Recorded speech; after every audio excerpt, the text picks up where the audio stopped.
Tomato भाव 19 रुपये. काकडी भाव 20 रुपये.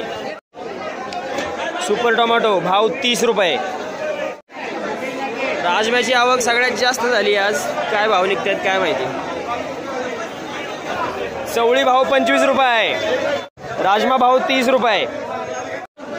काय भाव गेली. मिरची भाव 48 रुपये. टोमॅटो भाव 20 रुपये. फ्लावर भाव 5 रुपये. राजमा भाव 30 रुपये. काकडी भाव 20 रुपये. मिरची भाव 48 रुपये. राजमे ओपन भाव 30 रुपये. गवार भाव 60 रुपये. मिरची भाव 50 रुपये. टोमॅटो भुगी भाव 12 रुपये. घोसाळ भाव 45 रुपये. चवळी भाव 25 रुपये. टोमॅटो भाव 24 रुपये.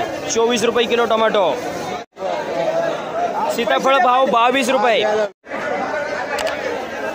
छोटे साइज टोमॅटो 13 रुपये भाव. भेंडी भाव 50 रुपये. कांदा भाव 14 रुपये. कोथिंबीर काय भाव गेला.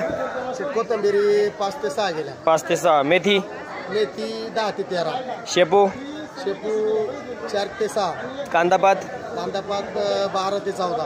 मुळा 10 ते 13. अजून काय होतं. पुदिना वगैरे 10 रुपये. 10 रुपये.